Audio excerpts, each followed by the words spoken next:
Patty, did you hear, mid-comment past their budget? I haven't heard of that. But I'm glad that we went over with the residents. I think they had. I do. Yeah. That's what it comes to. They got some crazy on the board. Steve Potter's an excellent director. Yeah. And I guess he was enforced out. It's kind of a. Now, what's the Fortinet for our Fortinet, which is our internet security, our firewall. Gotcha. You know, library should just be 100% not conservative, not liberal, not democratic, not Republican.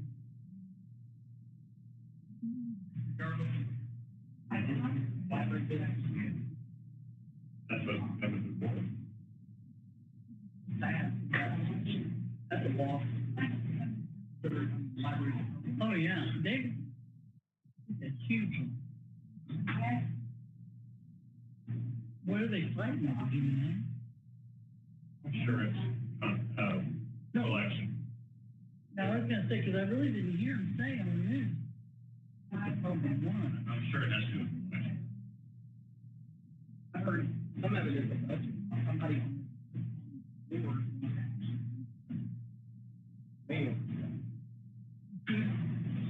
It could do that. Who would want to do a budget? I'm sorry. Especially when you didn't have to. For free, yeah. Yeah, free, and you did that. I mean, that's why you have the expertise. I will admit there was a time when I wish somebody other than who was doing the budget could have done the budget. But hopefully this is better.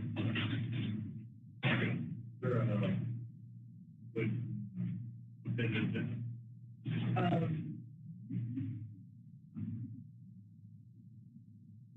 Send it over.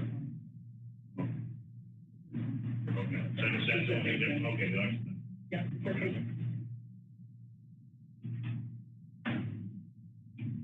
I know, I feel like it's just a little too short. It is 7 o'clock, I will call the meeting to order.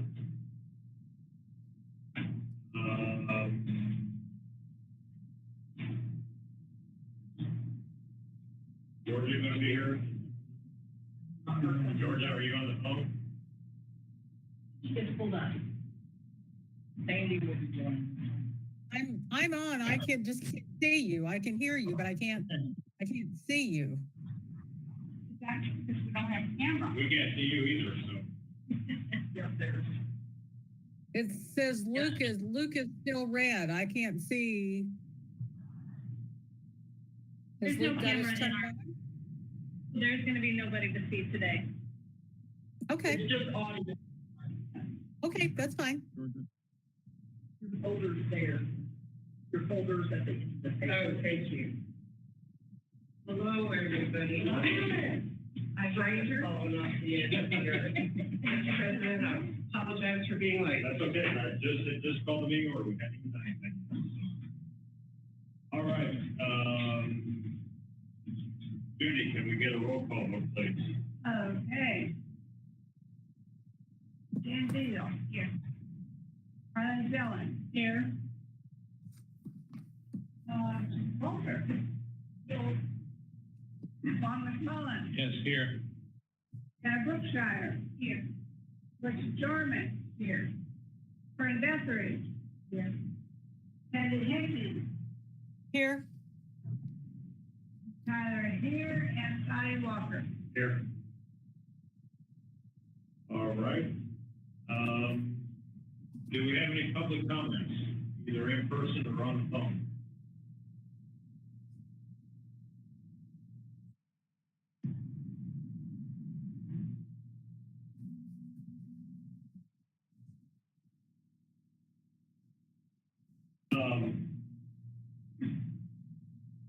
So just for my own curiosity, if this is being live streamed on YouTube, you can just hear us? Just audio. Okay.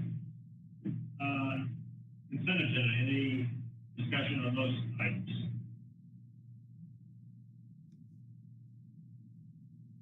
I move we approve the consent agenda. Motion by Ron, is there a second? I'll second it. All right, we got a second by Georgia, first by Ron. Judy can have roll call vote. Jane Deal. Rhonda Dillon. Yes. Steve Walker. Yes. Thomas Mullins. Yes. Dana Brookshire. Yes. Kirsten Sharman. Yes. Vern Decker. Yes. Eddie Hensy. Yes, Lee Tyler, yes. Scotty Walker. Yes. Then unfinished business popped up. New business. Chief wondered about something. I just wanted to ask when they were gonna start on the roof.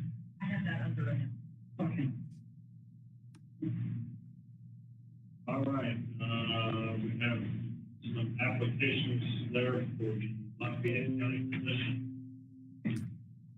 I'll open that up for discussion. Tricia Long, application came from St. Thomas Jane. And she asked you to hold on to it, and if there was another fee, to see if she would fill it. And I spoke with her, and she was, that's what her. And I heard.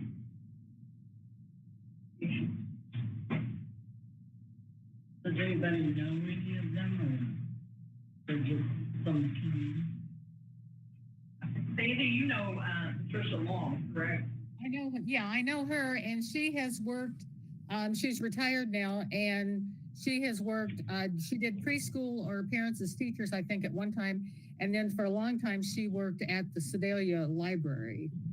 And I know she doesn't do that anymore, but other than that, I don't know. I mean, I don't know much about her, but I think she has some library experience.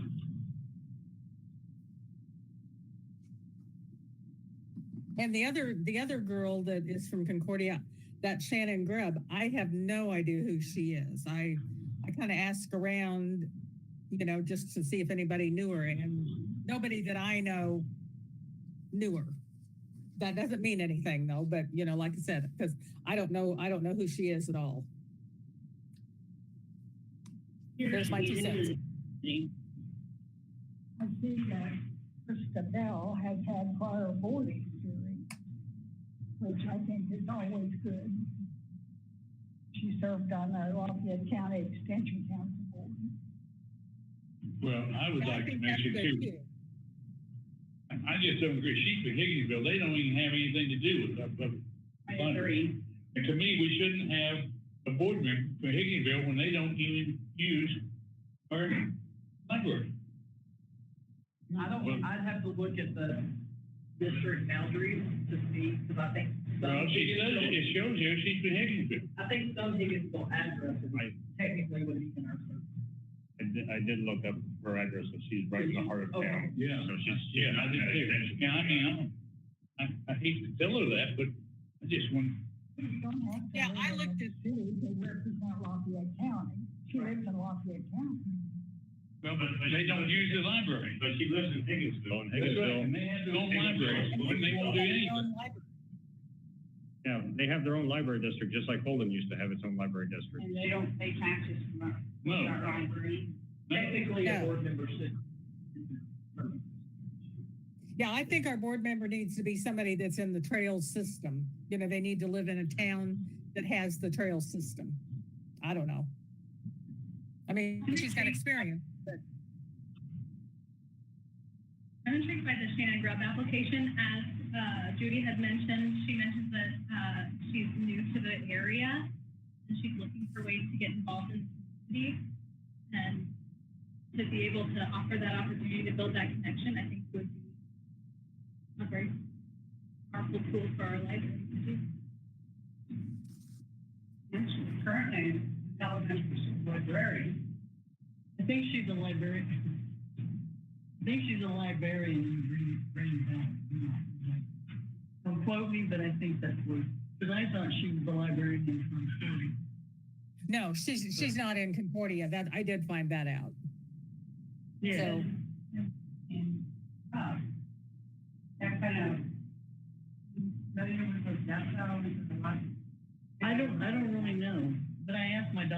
she was the librarian, she said no. So, I don't know that that has any bearing on anything, but. Yeah, the grubs are actually out.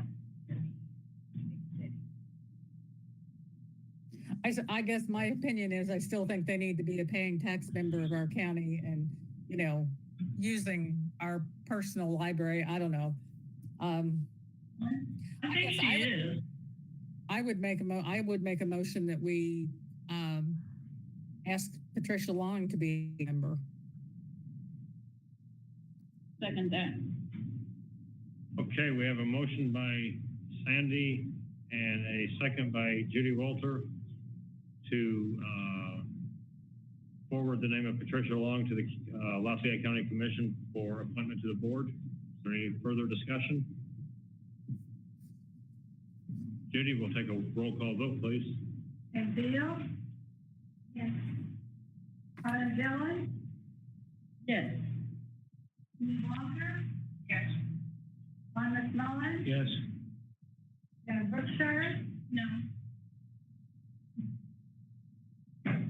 Bridget Jarman, No. Mark Deatherage, Yes. Sandy Hampton, Yes. Judith Tyler. Yes. Scotty Walker. Yes. Motion passed with, Oh, was that me? Yes. But you said Walker. no, Walter. I said yes. Yes, Yes. McMullen. Yes. And Brookshire, Yes. Bridget Jarman, Yes. Mark Deatherage, Yes. Sandy Hampton, Yes. Judith Tyler, yes. Scotty Walker. Yes. Motion passed. Table. All right. Okay, so we have to talk about the memorandum of understanding with the Thrive program from UCM. I understand we have someone that.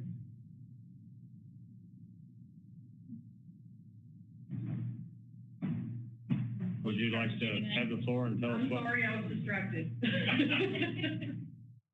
Yes, my name is Michael Brunkhorst. I am the director of the Thrive program on the university campus. And I had discussed the possibility of our students maybe doing an internship here at the library. Did you share, Jackie, information about what our program's all about? I shared your brochure. Okay. And then I shared your informational sheet, and then I also shared the agreement. Okay, so, she wasn't sure, she thought there might be some questions for you all. I thought I would come, answer any questions you might have, or add any details.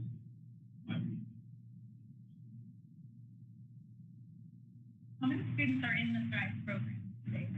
This year we have 18 first-year students, they don't do an internship yet. We have 11 returning students, that will be conducting their first internships. And then next fall, this fall, we have 8 students that will be starting a third year. It'll be the first time we'll have that. So we have a little bit more this year. Than what we've had in the past. We've been there since 2010. Third year though, first year, us in autumn. We're excited. A little bit apprehensive, but excited. And basically the reason we wanted to kind of come, we don't even know every year if we would have students that would be wanting an intern. We'd like to ask them, and we work with the students on finding appropriate internship sites for them. So we have had 3 students in the past that worked at the university library, and but we haven't had any in a while, but we do have right now 2. And so that's why we wanted to come back to here and see whether there might be a possibility for a site. It is a non-paid internship, unless the company that has the student will wants to or has a position. And, talking to Jackie, we know that this will be a non-paid position, at that point. We have a staff member, second year is Dr. Gary Manning, who is our second year advisor, and then our third year advisor is Lisa Garnier. And, they make sure, and they each week come around to all of the sites. Each site has her name, phone number, email, along with mine, and if there is ever any questions, come by and find out. But in this case, we do have a third year student. That is actually one of our students is taking classes for credit. It's not all of our students take classes for credit. She also did an internship in the second year at Neil Skinner. Had about 5 or 6 articles that were published in Neil Skinner. And we thought this would be a great place for her to go as well and kind of get some more experience. Then she also do the library I've seen. So that's kind of where we're at. So do you all have any questions or concerns concerning any of the information? How many hours do they work? It kind of depends. Normally they start out with about 8 to 12. And then as they go further, like the third year, with her taking classes for credit, it would probably be the maximum around 15 hours, what we'd like for that to be. But that also varies depending on the supervisor, the employment, and the student as well. I mean, we're flexible with that, a possibility. And they also, we like for them to be realistic. And so it doesn't always have to be 8 to 5. If there are weekends, they work weekends. If they're a place that has nights, then they work nights as well. So about 10 typically. But again, that's pretty much discussed with the advisor that works with the student along with the supervisor at the location, set up the best schedule. Because ultimately it's your all's needs that need that, along with teaching a new student some skills to help them here as well. So what is staff? I mean, staff is going to have to be the one who has to manage this. So I am definitely in support of this. And Jay, our Warrensburg branch manager, is here, so she can speak to it. Her feelings on it. It'll be her staff, basically. Yeah, it might happen to really. Do you have a designated supervisor for the intern? It's kind of me, and then I could kind of partner with different staff to do different things. what about any liability? So, this was, vetted through our attorney, and Michael knows we had to go back and forth a little bit. And then that was one of the things that the attorney had to make sure that it would be fine with our insurance, and we checked and everything's good to go with our insurance. And then, I think a lot of it would be on the university, right? Basically, the student, how we've done all of ours before is if there's something that happens, all of our students have their own insurance, they cover themselves in those situations. The only time it changes is if the student is employed, and then they, of course, become part of the work environment at that point. If they're not, if they're just volunteer, basically, volunteering with internship, that has no bearing on that. And what if, It's covered under the volunteer umbrella for the work. and what if we had an intern and things just weren't working out? Does our staff have the ability to come to you and say, this just is not working? Yeah, they would actually, Lisa Garnier or Dr. Manning, depending on which one is, and we've had that happen. Typically, and this would be kind of different because we'd like to start in the fall and spring, but typically our students in that first year, one of the classes they take, they do 3 different job shadows. Areas they want. So they spend 6 hours of time just watching and observing to see whether they like. For instance, we've had some that wanted to do daycare.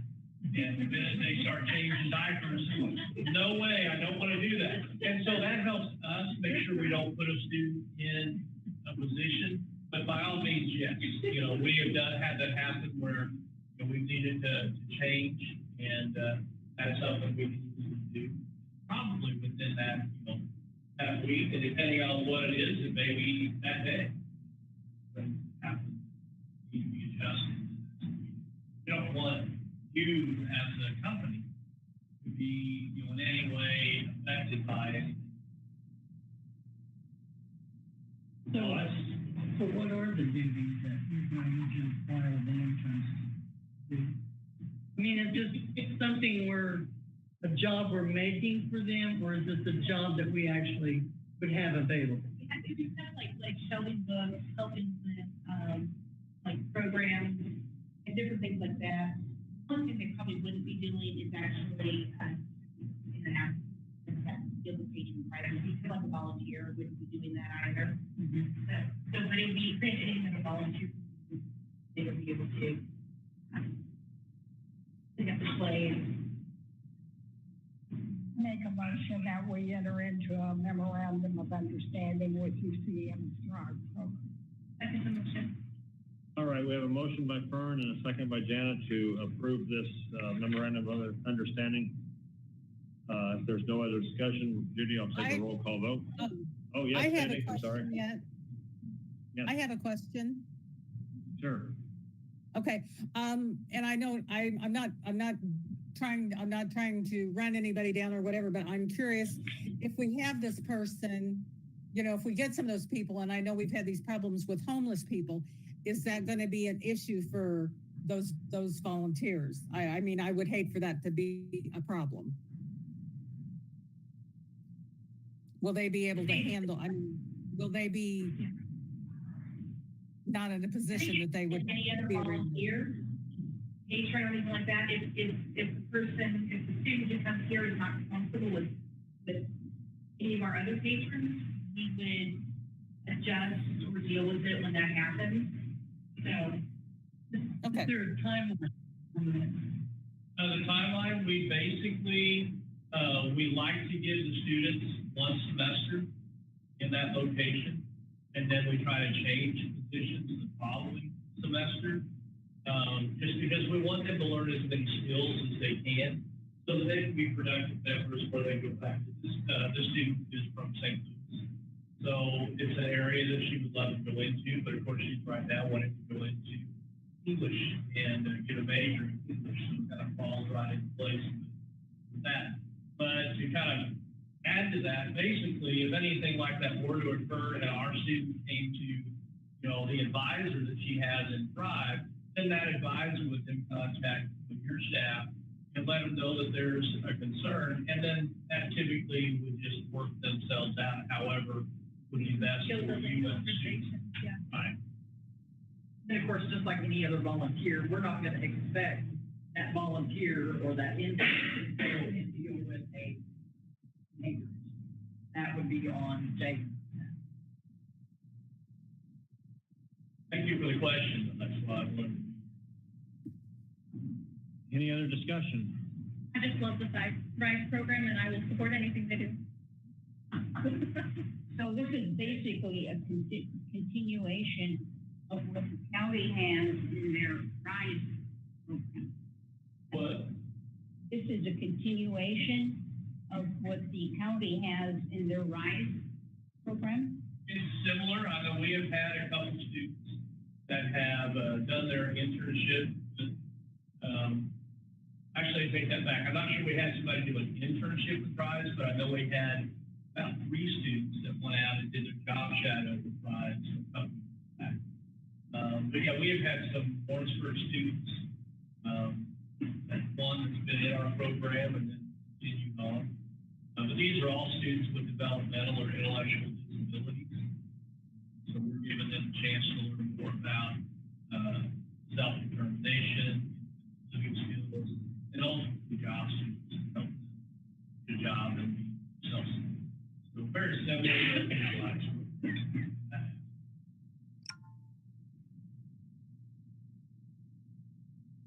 Any other discussion?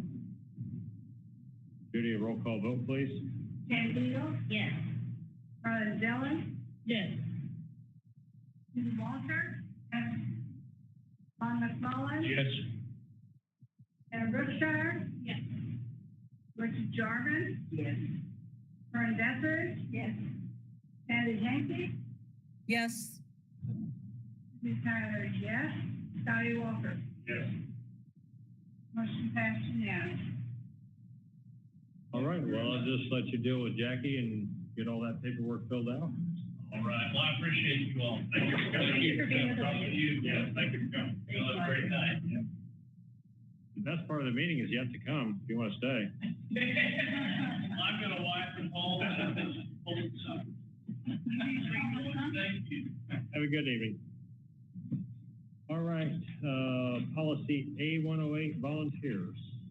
So we've had a lot of requests for volunteers, applications that have come in. And I think it was mentioned, or maybe even discussed in this group before, that there's a lot of barriers to people becoming volunteers here. So we wanted to remove some of those, but then we also wanted to have, some checks and balances in place too. And so we took out the background check because they would never be working individually with someone, they would always be with a staff member. And then do an interview with the branch managers, which is who they're going, that's who they're going to be working with and under and everything, and instead of it being the assistant director. And then attend volunteer orientation and or training. We added the training. I think those are the big things. And then I would like for Susan, the assistant director, to be able to make those decisions that she supervises the branch. And this would be a blanket for all branches. Correct.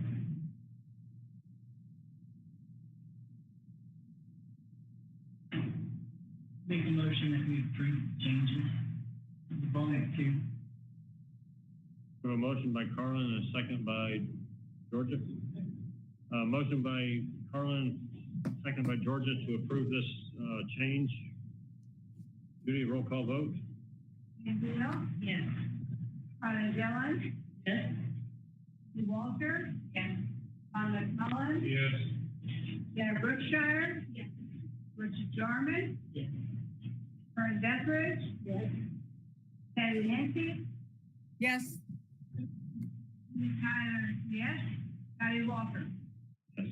Motion passed unanimous. Okay, policy A106, patron behavior. Okay, so, the couple of changes, one is the format, so we made it a little easier to read instead of all just text-heavy paragraphs, so it's a little easier to pull out those things that we don't allow. And then we added a few things as far as things that we have been seeing, and just clarifying some places.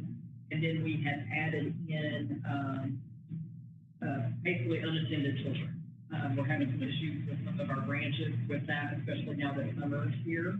And so we just wanted to lay out what our policy was as far as that. You have any questions for me?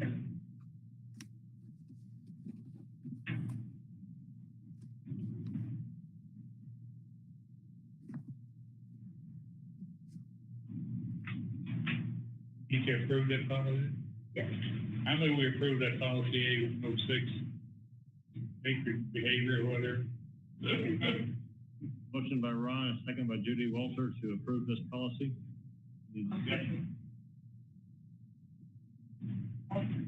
Judy Walter. Canfield, Yes. Carla Dillon, Yes. Judy Walter, Yes. Ron McMullen, Yes. Anna Brookshire, Yes. Richard Jarman, Yes. Karen Deckard, Yes. Sandy Hanky, Yes. Tyler, yes. Scotty Walker. Yes. Motion passed unanimous. Cautiously rereading this children under 16 section because my kids get loose in the library for a couple minutes at a time, and I'm like, oh no, am I violating this policy? I think we're still okay. Well, and like I'm trying to explain to the staff, we're not gonna go kind of problem. So this kind of helps us. So if they're sitting out there quiet, we're probably not the same. It's when we have problems. Section,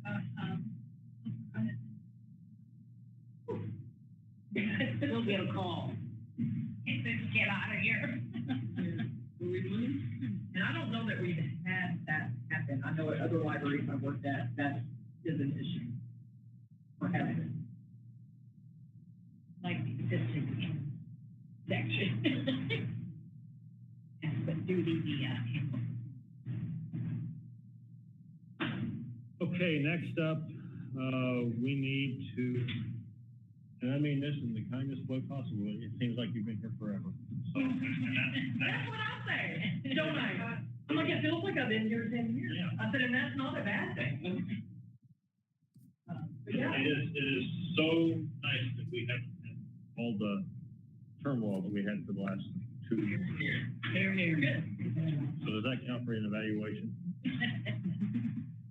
Probably needed it this time.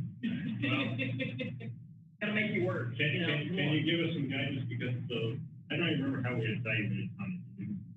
But the way we were doing in the past, just. We filled that paperwork we didn't give her. Huh? We filled out the questionnaire that we didn't give her. We just discussed it. I don't know. Oh, did it never get completed? That, Maybe she left before it was. I don't know. In the past, we've done, where we've sent out questionnaires to all the staff. It turned out, most staff don't know the directors and it couldn't go answer. Can't say that now.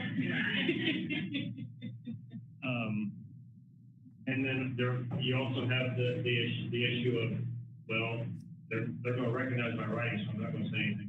So I don't know. You can always try that. I can kind of give you a rundown of the ones that I have been involved in before. They were done, so essentially they figure out what form they're going to use to evaluate the director. Usually there's slight differences, because usually I have had to do my self-evaluation. Then what they call like a 360, so I had to do my own. Then it's sent out to staff. It's up to them whether they choose to fill it out or not.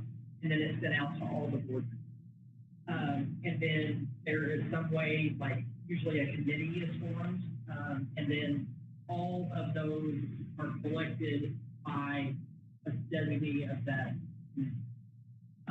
So that way I never see them. And so what they had done is the committee would compile the information so that I know what the comments were that were made and everything. But I don't know who said it. So. do we have a form? We have a form for staff that is embedded in our policy, which is technically a procedure. So I'm not sure why it was included in there. We're not happy with that form. So next month, we're actually bringing that policy back to you to change that form, and pull that form out too, because that's technically, it's a procedure. It's not technically part of the policy. So. I don't want to be involved in process, but I have gone online and gathered some information about how other libraries do their evaluations, and I'll pass that on to whoever's going to be on the committee, legal with Jackie or something. Well, I should have appointed a committee, shouldn't I? I don't think they did a very good job with the last evaluation. I don't even remember, so. Didn't have one because she wasn't here on that. Porto's hand. And we need to do better this time. No, I remember having it. I remember filling out the paperwork, but there was an argument that ensued, and it did not go well. Not our board. It did not go well. Jackie, is there Missouri library resources that we could pull that from, or a national library resource that we could pull? I'm not sure about evaluation forms. I know like the state library has a lot of resources, but I'm not remembering seeing evaluation. But what If I was going to do it, I would have done what Fern did, reached out to other libraries and not try to reach. Yeah, where did you get yours from? We have a book in the library by I just went in and typed evaluating library. very people on those books. I was sent to that, and Karen told me that lady was the like premier library evaluator or something. But that book is in this library somewhere. You said it was Virginia. Virginia something. Miller, you know. Miller. I think one of the things I have is actually coming to say, It had sample forms in there. It had, well, it was 2 books, about this big, but it had all kinds of information about their doing evaluations. And since we didn't have to evaluate the person before time, because she left before that time, I just. And I can certainly work with the committee to try to find the form that everybody would agree on. If you find that book in there, That'll be where I'm starting. And then, of course, with the information from gathered. Probably been reading. That's what I was thinking, it's probably long.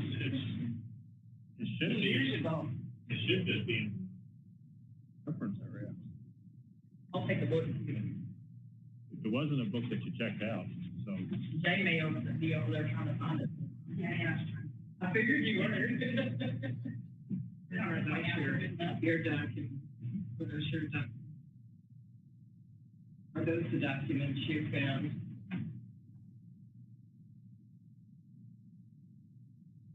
Okay, so can we establish it, yeah. Any volunteers? Well, I won't take you as a volunteer first, sorry. You can stay another month. I'm sorry. Get this done for us. If we get it done before the end of the month. That's true.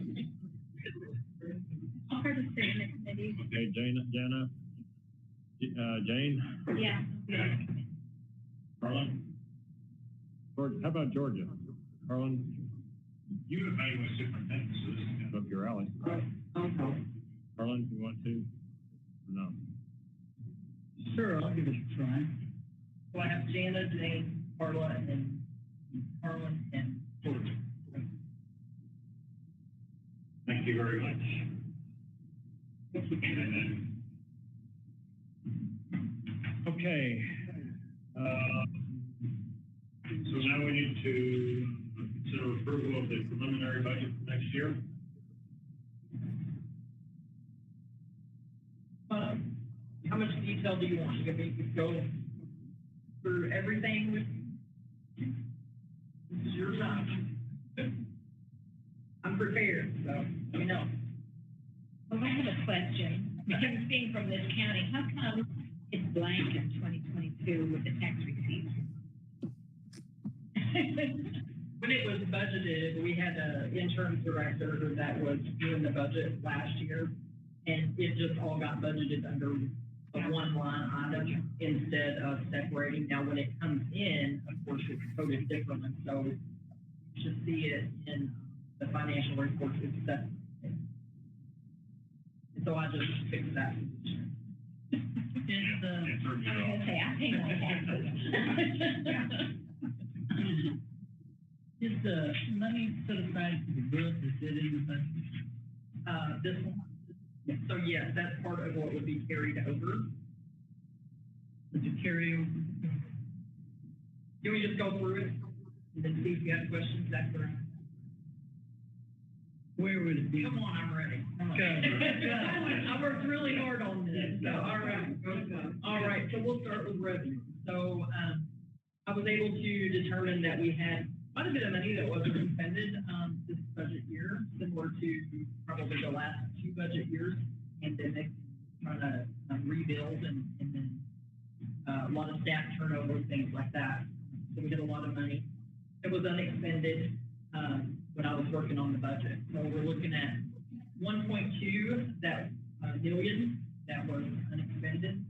I've I've estimated that the additional, expenses for the rest of this fiscal year with, payroll and things like that would be about $250,000. So that would leave about 1 million.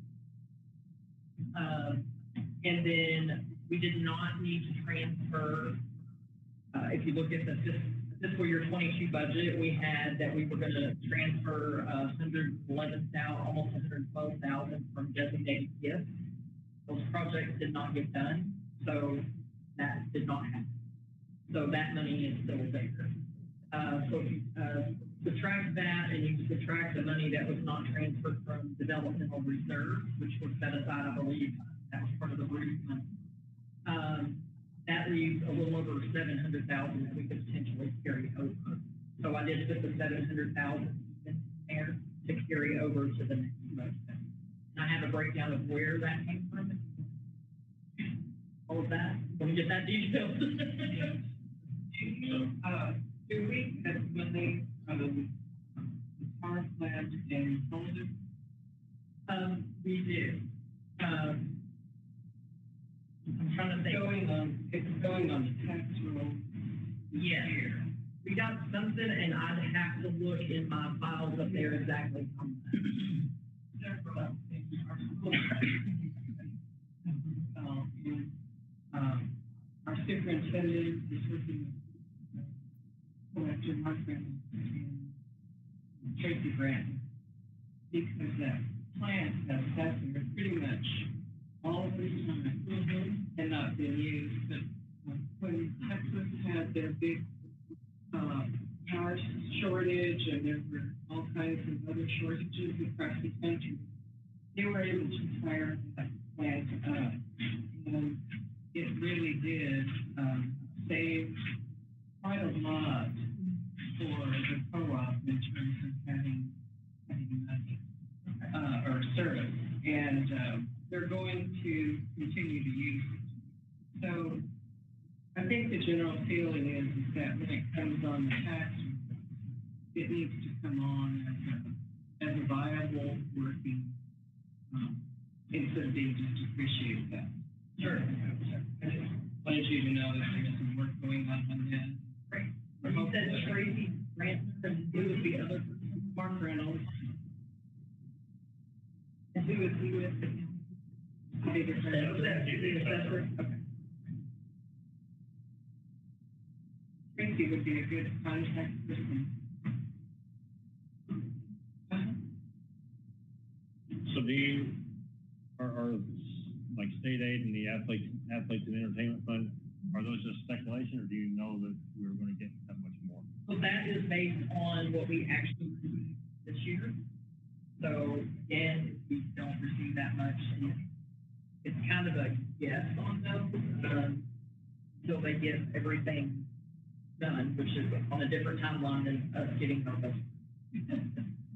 So those numbers are based on, actual, that's in there, with only an increase of $200,000. So that is implementing the new, organizational structure, so that changes kind of where people are in the different, salary tracks. And then, our two, temporary positions, with the public safety technician, and with a significant, salary. So we're looking at a 12%, based on CPI. That's kind of what a lot of libraries are doing across the state, with the inflation and everything and retention. That's why I put that article in there for you guys to read, the great, the great resignation. But the name of it is like quitting time or something. That's the name of the article. But that's essentially what we're trying to keep from happening. We are currently having problems hiring people.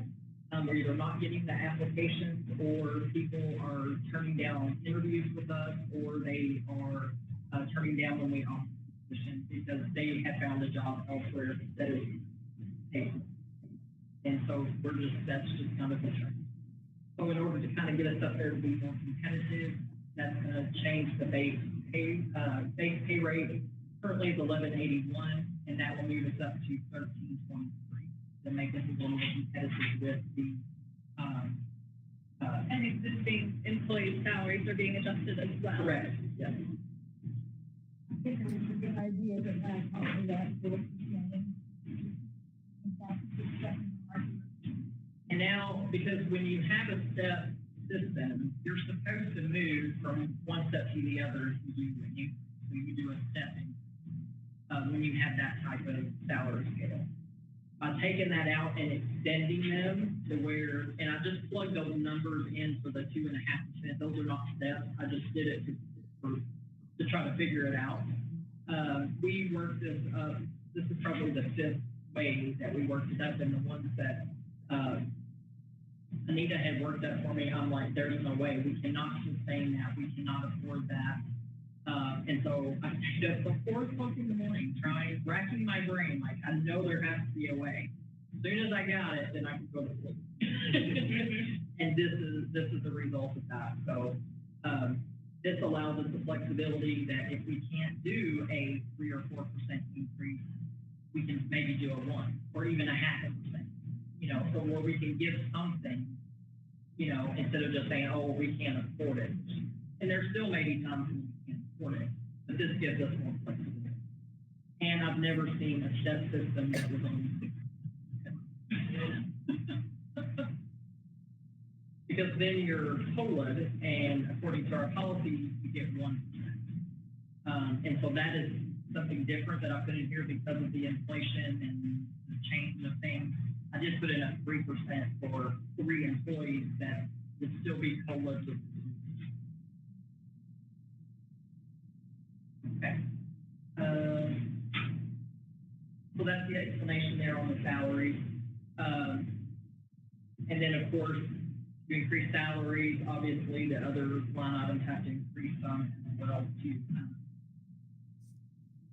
to accommodate that. Janitorial cleaning supplies, again, that's the change in that was based on numbers, our actual expenditures.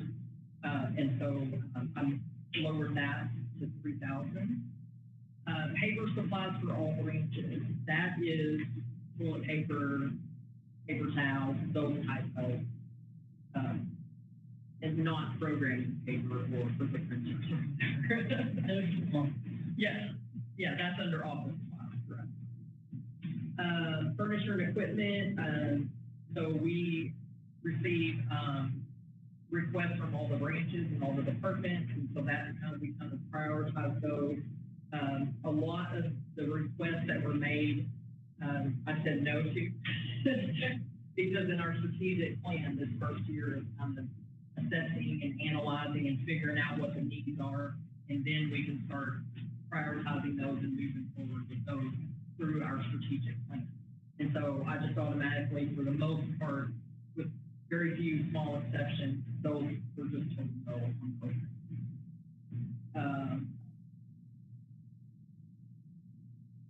And that, of course, totaled for all of that 12,000 in that category. Gift and reimbursement. So this is the same thing for Evergreen. So same thing if one of our patrons damages a book or loses a book, then we reimburse that other library, hopefully from the money that the patron that we collect from. And then any miscellaneous items that we may have that would fall under that as part of gift and reimbursement. Grant operations, we did not have any that we knew that we were going to apply for, so that was left at 0. Insurance, this is for building, workers' comp, vehicles, all of that, not the group health insurance or anything. That, of course, is based on actual numbers, so it was under budgeted for last year, so I had increased that. Processing supplies. So this section, and I kind of give an explanation when I sent this out. So 70-30, 70-31, 70-32, and 70-33 were all listed last year under 70-30 under library supplies. I did not like that because it seemed like a catch-all line, and so I have separated it out. So we have processing supplies, processing and or circulation tools, consortium fees, and then courier service, which is our consortium courier, not the courier that we not our in-house courier. Office supplies, again, that's based on more actual numbers from this fiscal year, so I did lower that, cut that in half. Machine rental and repair, so this is our copiers, we lease the copiers. And then I also, our microfilm readers, I want to have someone come out and service those, and if there's anything that needs to be fixed, that hasn't been done in a while, so I set aside some money so that, I believe we have 5 within the system, so that we could get those kind of serviced and make sure that everything's in great working order. Membership dues, these are various ones for chambers, library organizations, professional organizations, things like that. These were all that falls under. And so I did increase that a little bit to a little over 2,000 versus a little over 1,500. Postage, that stayed the same. Professional services, that stays the same. So that's our attorney fees, our ADP fees, all of those different fees for professional services. Publications and advertising, I kept that the same. The rent for the quarter building, I did take that down to what it would actually be. Last year was budgeted at 4,000. Our actual rent is only 3,600, so I did reduce that a little.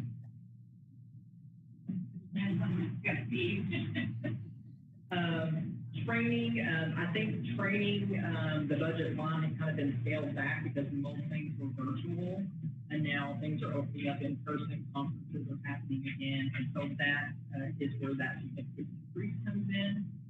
Also, I feel professional development is very important, and so I want to make sure that staff are adequately trained, that they have the training opportunities. Because you have so much new staff.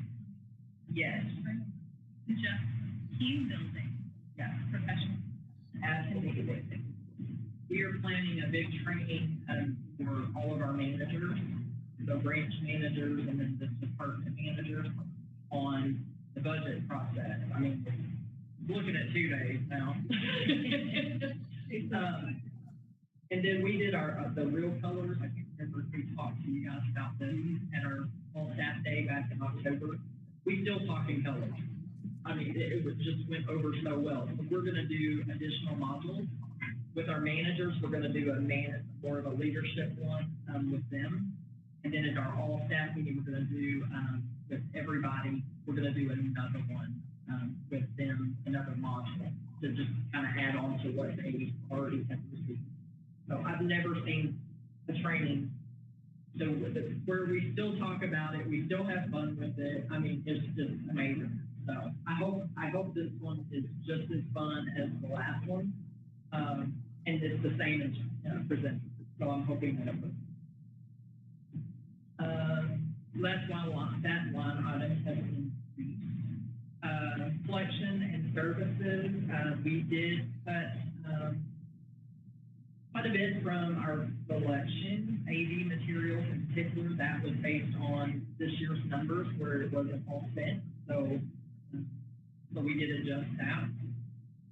Same thing with the books, that was slightly decreased. A lot of those are standing quarter plans, so we already had kind of like an agreement with them for a certain amount of books, and those look a little different versions, but a lot of those are standing quarter plans. Electronic materials, of course, as we keep moving more digital, that ends up increasing, and it went up this time about $6,000. That also includes the Bean Stack, which we use for our summer reading program as well. And I think in the past they've done like a winter reading challenge with that as well. Grants, collections, and services. We typically get a summer reading promotional grant through the state library. It's usually very small. So I just put that in there, and then of course, our STEM Kits grant, we had that on the revenue side, this would be the expenditure side for that one. Periodicals, of course, I did decrease that a little bit, though, based on actual numbers for 22. Programming, I'm pretty sure that this line item was cut quite a bit with COVID. I don't know, I didn't go back and look at all of them. I'm just with 22. But I know we're wanting to increase programming, increase our outreach opportunities and things like that. And we're wanting to look at redoing our summer reading program quite a bit for next summer. And so I want to make sure we have it in there before it has it back in. So great. And then before, this was kind of one of those, like with the Johnson and Lafayette County taxes. Last year, it was all budgeted under just programming, and we have split it into programming and then programming supplies. So, the difference in so the programming one is more like your presenters, and your programming supplies are just going to be construction paper, googly eyes, pipe cleaner, you know, all the things that they actually use for those programs. And then we also, under regular programming, if they need anything to decorate, promotional items to decorate for like summer reading, because they have all the sea lights there on the windows and things like that. So that would be included in that as well. Building maintenance. I think I've mentioned this to you guys before when we kind of went over the draft strategic plan. It's very clear that our facilities have been neglected. And so the next few years, you're going to see extra money in facilities because we have to get these up to where, and then be able to maintain them from now on. And where that upkeep has not happened, everything kind of comes across at once. So that's kind of what you have. So we'll have to put some money into that and make sure that repairs, the maintenance aspect, I mean, just with this roof, you guys saw the pictures, there's trees growing up there in our gutters and things like that, and that's part of your maintenance, so that shouldn't be that. Just know at least once a year. So anyway, the building maintenance for that line item did increase 14,000 from 22. The grants, facilities and technology, grants for facilities and technology. We are planning to go out for the technology mini grant again, but because we just got it this year, we're not sure, but we're not sure how much we would be eligible to request. So I didn't put it in expenditures or in revenue, but we are planning to pursue that grant. Technology, again, that is a lot of things, software, hardware, infrastructure for the network, so like switch upgrades, I think I'm saying that correctly. And so that did increase quite a bit. A little over 20,000. Telecommunications, that one slight increase to 2,000 increase there. We did move a few things around that were maybe located in other spots before, so like the hotspot replacement and repair. I don't think we had that included anywhere. And those, if one gets lost, if it gets damaged, we have to replace that or have it repaired. So we put a little money for that. Utility, I did lower that a little bit based on our numbers for this year. Vehicle operations, based on this year and the cost of gas and diesel, all going up. So that was increased about $7,000 for next year.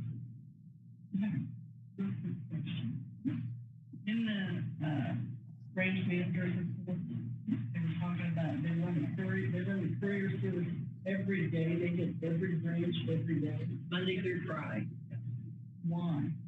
That is so that when, like, say, you and Holden request a book, that we can get it there to them. And that's something that we can certainly take a look at if we want to cut one day out, you know. Well, or why not? Like, say you go to Holden 2 days a week, and you go to Waverly and Concordia and Porter 2 days a week, and What if you're trying to get a book from quarter two? Not sure. It's just faster access for a patron, if you would have announced. It's one service I do. Yeah. Pretty much most of the time, if the book is on the shelf, get it the next day. With the exception of Porter and Waverly because they're closed on Tuesdays and Thursdays. So, but we do deliver there, so that way that next morning, they have them there and they can process it. yeah, but what's that costing about? Which gas is $4.50 a gallon. A lot. And that's our diesel. That's our diesel. Oh, diesel's $5 something.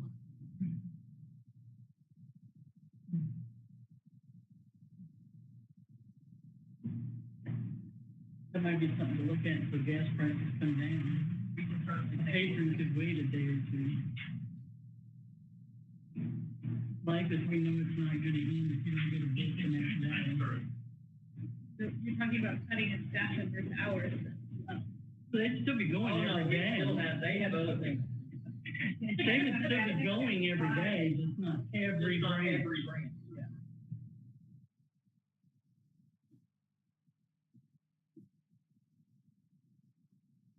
I'm just saying, until gas prices come down, it would. I don't disagree, I just mentioned that that's one service I do like. Right. I don't disagree. I'm not disputing that, but at what cost? Yeah. But we can certainly. Well, I didn't know if they were just like, if they were just bringing patrons books, or if they were carrying other things to the They branch. do carry other things, so if I have something that I need to go to Odessa, we don't put it in the mail, we put it in the courier. So there are a lot of that going on. Our program supplies that we need sent from here, that all goes by courier. I think what else, if they, the lawnmower, Trevor Bond. we have those, outdoor benches for different, events for outdoor in the summer, that all goes by courier. I meant to ask you if it was just for So yeah, we do transport a lot of other things besides just patron requests, by the courier, but there again, it could be something that could wait a day or two, but some days it's like, no, we have to have it there that day. So like, when I send out packets, it's like, nope, they have to, Right. they have to be there. I didn't think about it. That's why I said I didn't know if they were carrying other things between the branches if they need, or was it just those things? No, we use it for anything that we have to have. A lot of the stuff is stored here, because we have more space than a lot of the branches to store things. And then we have some things that are, like for the system, not necessarily for the branch program. Yeah, Ozobot, yeah. So there's a lot of kits and things like that with programming that they request, and then we send that. How old is our vehicle? So that's. Well, I was gonna say, if you're putting that many miles on it every day, 5 days a week, that's, Since I've been here, I feel like it's been in the shop at least as much as it's been out. We have dumped lots of money, and so that is in here to purchase a new van. so they're probably putting 100,000 a year in it. Yeah. And it was just in the shop the last week. It was back in the shop. So it's just, Evidently, it's just kind of been a lemon from a thing, is it in those two? I think it's newer than that, but a 16, 2016. Yeah. Next career with Harrison Beach. Wouldn't that be? For a mechanic? No, I said the next career with Harrison Beach. You think we can afford a mechanic? Money hours. They told Tommy we're adding to his job, and he has to learn how to fix the van now.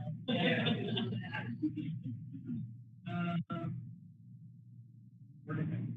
Oh, capital expense. And then capital expenses, so building renovation and repairs. So we have some things, that we wanted to look at. This is kind of minimal. Like I said, we're gonna do the assessing and all of that, so we're just looking at things that we really need to, like the North Mall and, Concordia that has the big, so that we probably need to take a look at.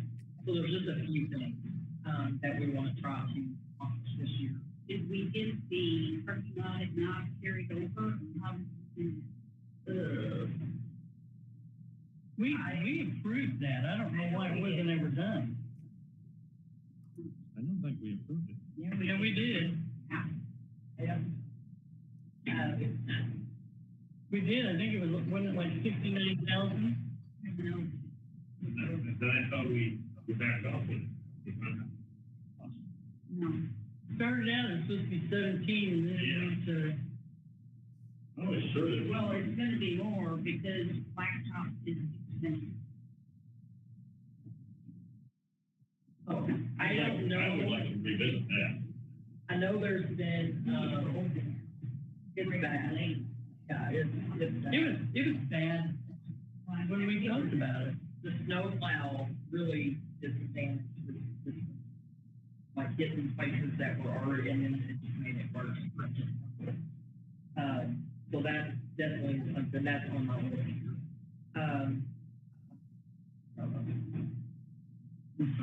That's okay.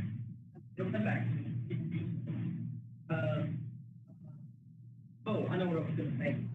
It seems to have been a trend, and I don't know how many years it goes back, that there are things that are budgeted for, whether the board turns them down, or staff just don't complete the project and start the project, it gets carried over to the next year. I've kind of seen that as a trend, and I don't know the reason, I don't know all the details behind it, but I'm hoping to stop that trend. So if the board turns it down, then we don't continue it in the next fiscal year. We're like, nope, we're not going to.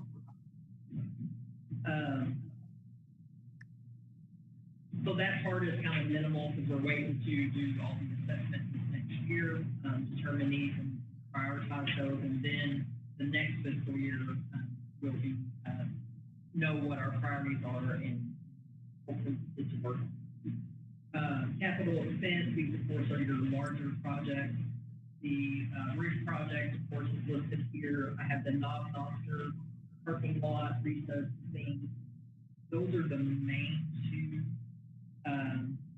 The annex, we need to divert rainwater from the garage area. It floods in there, so it's hard for us to store things. So that needs to be addressed. Can you talk about the annex, you don't go there?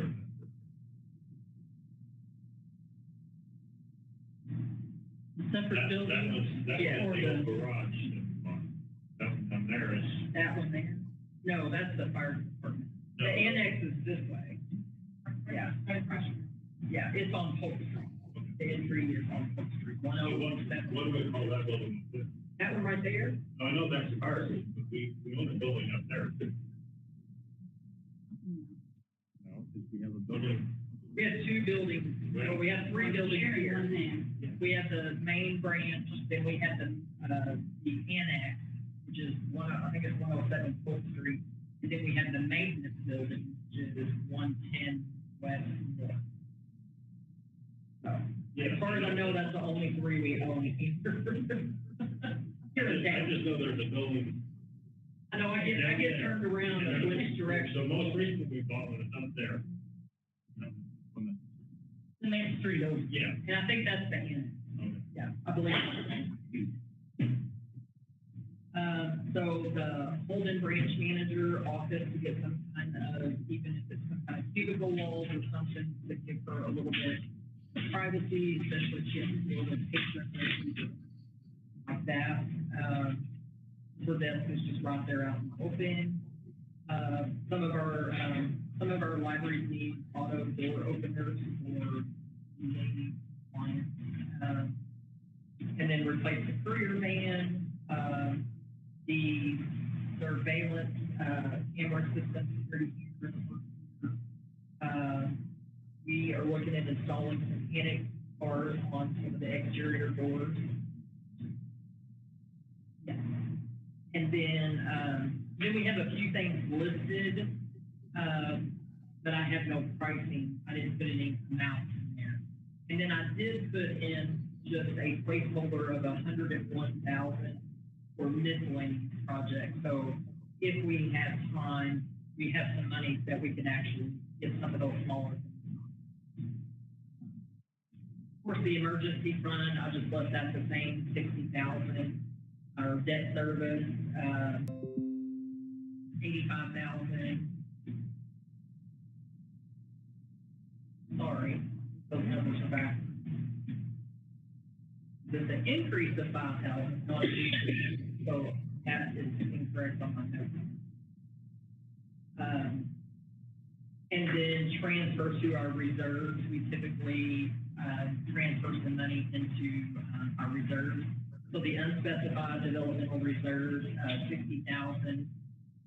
Debt service, developmental reserves, debt service, 7,500.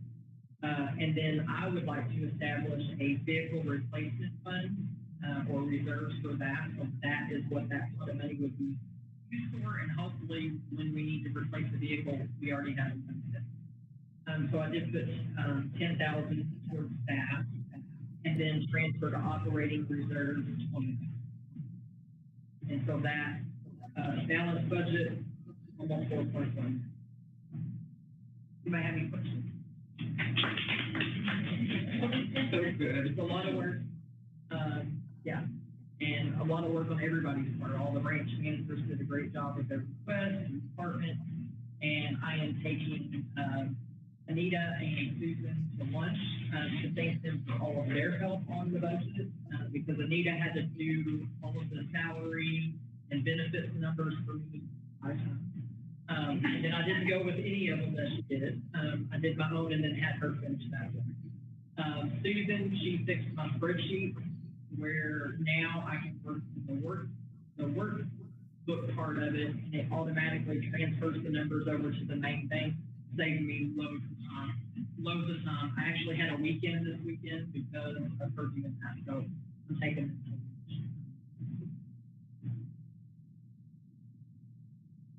Take a motion to approve the preliminary budget.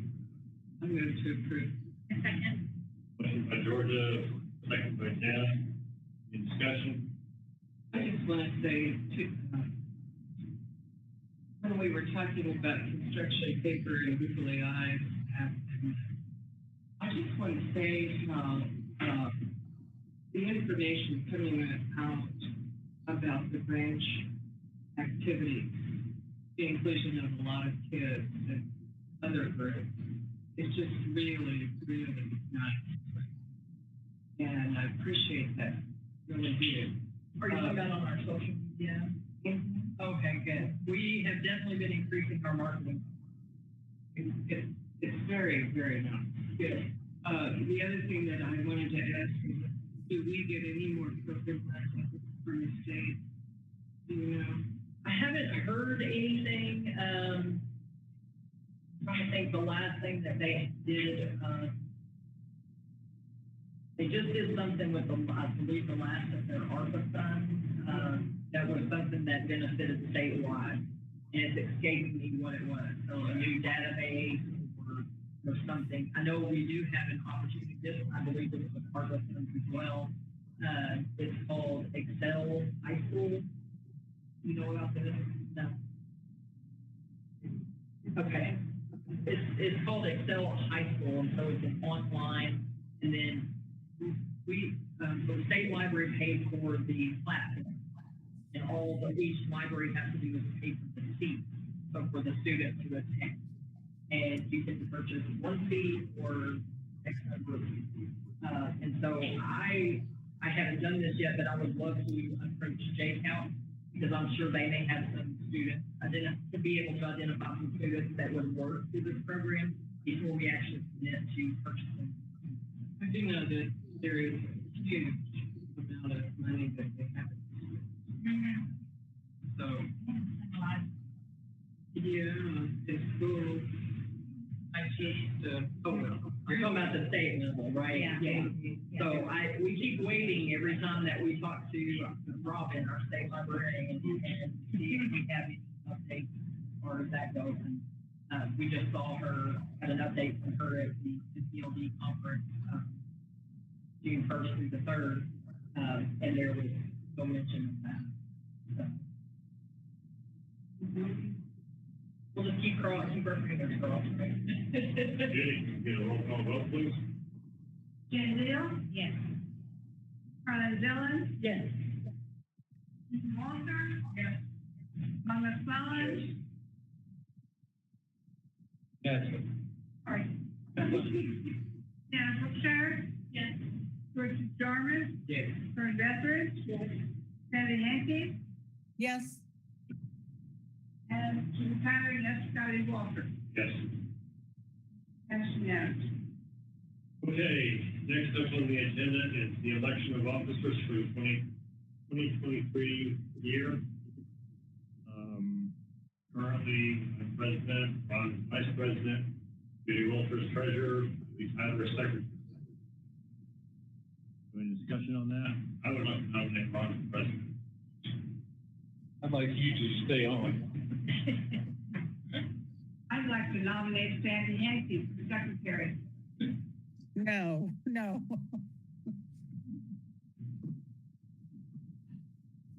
I think the girl's doing a good job now.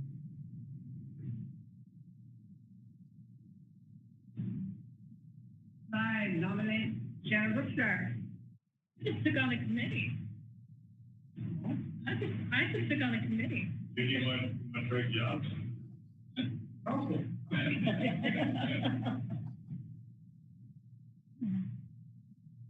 You can nominate me.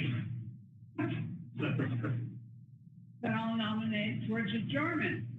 Yes. I nominate Carlin Bill. Oh, no, that's a horrible name.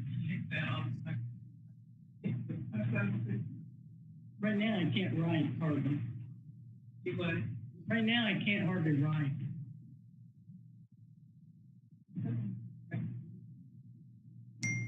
I move we retain the same officers for next year. Maybe we should hire a secretary for taking notes. Oh, come on, we make a motion. For the longest time, we did. And I don't work out this time. I was nominating Carlin for president. No, you don't really want me as president either. Yeah. Not that I have anything against Ron or anybody else, I just thought I would nominate Carlin. Would you consider it, I Carly? have a year left. No. I'm tired. Oh, my. Yeah, I might. You might. I'll be secretary if you be president.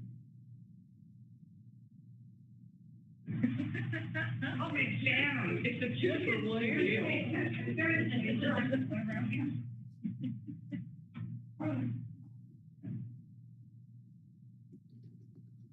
I think we should take the officers one at a time instead of the whole slate. We haven't had a second.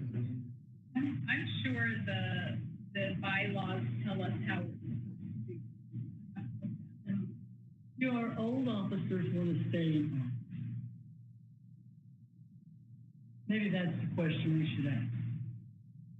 In a lot of organizations, a vice president is the president-elect and circulates. That's true. That's a good idea. I'm still Nominating Ron.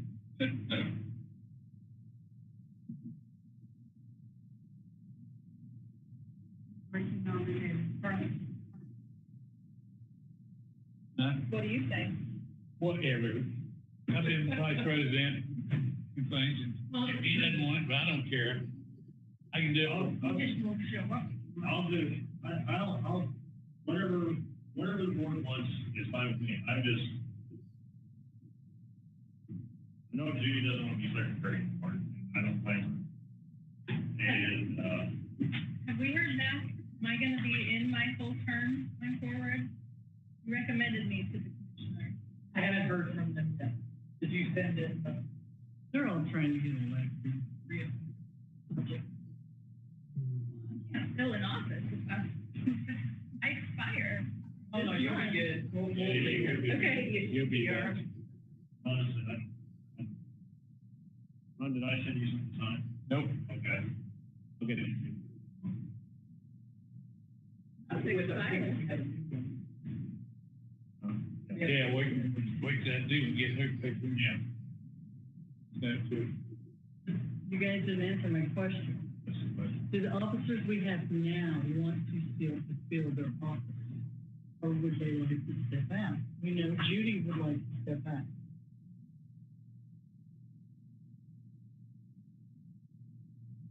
Well, I think Scotty should stay on as president. For one more year. Yeah, for one more year, we'll go out, and I can remain the vice president in case he doesn't come. Well, I have done that before. And We then, have and she'll be the treasurer. And things, and Is that what you want, Judy? You have this look. I think the officers we have are doing a good job. But if you guys don't want to be officers, then I don't want to make. Judy doesn't want to be. Yeah, we know Judy wants out. If Judy doesn't want to be, why don't you take over her position? I can't hardly write. My hands are just so crippled, I can't hardly write. Oh, okay. Yeah. I will take secretary. All right. This is any kind of nomination process. Nominate myself, I guess. I think somewhere along the line. No, Judy nominated you.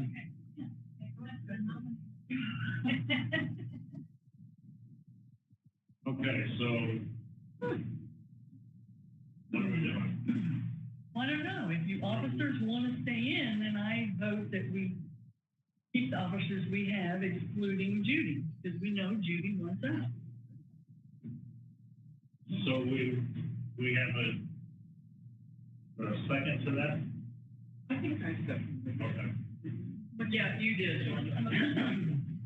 Now we reinstate the officers we have, excluding Judy. I think it should name officers. Instead of just saying. Let's vote individually. Okay, Vote individually. okay, so we'll vote individually.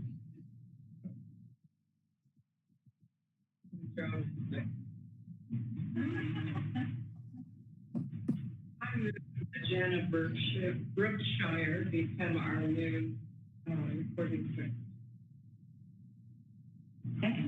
Second, yeah. Okay, we have A a motion and a second to have Jana be the secretary. The discussion is, I will not be here in July, but I will be here for everything. So we need to. I need to stop in July. I'll Maybe Judy. volunteer to take the minutes in July for you. Thank you, Candy. How's that? I'll volunteer for July. Congratulations, Judy. And then are we doing the rest individually or as a group? We need, we never voted. Oh, we haven't voted. Okay, right now we're voting on Jana Brookshire for secretary. The second, George Jarman, and James Bill second. Okay. Good to all. And voters. And we'll just do a hand vote? Yeah. I'll write it all down. All in favor? Any opposed? We need a verbal from Sandy. Oh, yeah. Yes, I vote for Jana. Okay. A tight race, but we made it. Thank you. We're sorry you lost Judy. I'll get your golden pin now. What is that? Or did we do the others individually or? I move the remaining officers maintain their current position. I second that. Okay, we have a motion and a second to retain the current officers. All in favor? Yes. All right, motion carries. Good.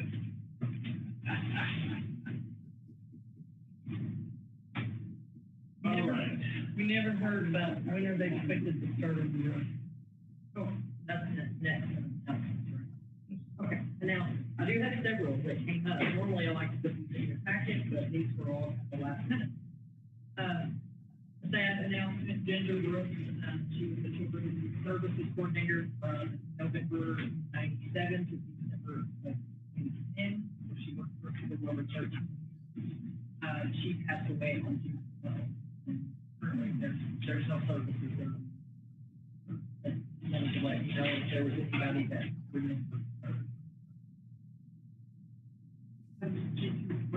Ginger Brooks. Update on the Warrensburg Roof project. So the contract has yet to be signed. The first we were going back and forth to make sure that our attorney was good with how it was. The contractor on their end has been trying to pin down their suppliers because they don't want to sign a contract and be obligated to ship within 30 days if they can't. They're not going to get anything done. So I did receive the full contract signed by the contractor late December. Per our legal counsel advice, I cannot sign the contract till these two documents. E-Verify certification and their insurance, proof of insurance. So as soon as we get those, we're supposed to have them tomorrow. Once our attorney sees those and says, yes, you can sign, then I can sign. So I'm hoping to have it signed. So they won't start till 30 days after. They have 30 days to start. And then once they start, they have 30 days to finish. I'm hoping they don't wait 30 days to start the project. Update on the Warrensburg security cameras that was approved at the last board meeting. I think everybody kind of understood we can't just slap something up. There's got to be infrastructure, and we want to do it right if we can do it. So that is going to take some time. I did meet with IT staff to go over the goal. What are we trying to achieve? So the goal of the project and the scope of the project. The IT staff, they've identified the potential number and placement of cameras, potential number and placement, and they've checked that our current infrastructure is sufficient for that system to be installed. Then the next step is going to be reaching out to vendors to obtain those quotes, bids, quotes. So I would recommend that we have extra cameras that people don't know. Which one's a good idea? Yeah. It's a good idea. I will pass that.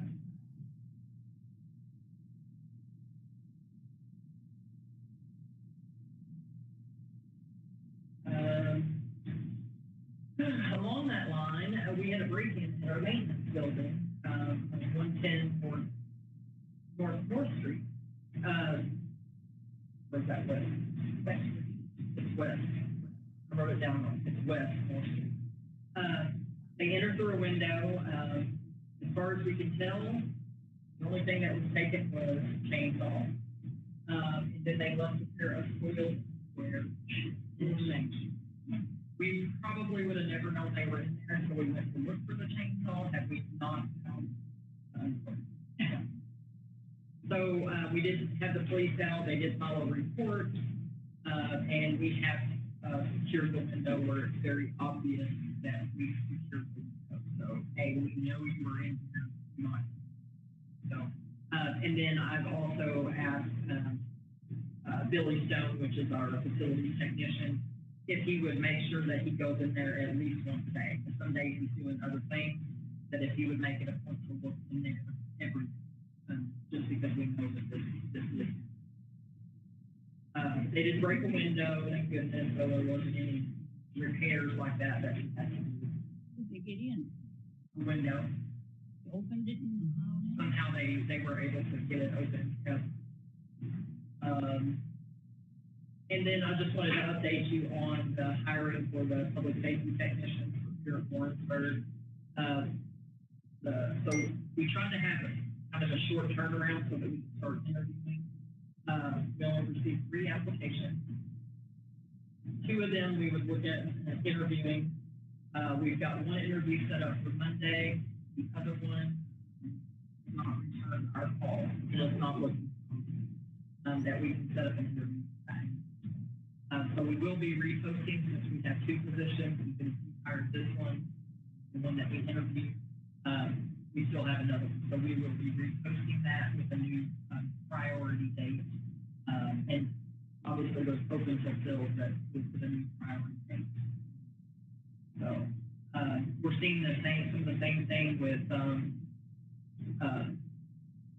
the most recent one probably was our Odessa branch, trying to fill the clerk position. We called for interviews, told, I took another job, offered, they offered. And this was before we interviewed them. We called to offer someone a position and declined it because they with someone where they started out making.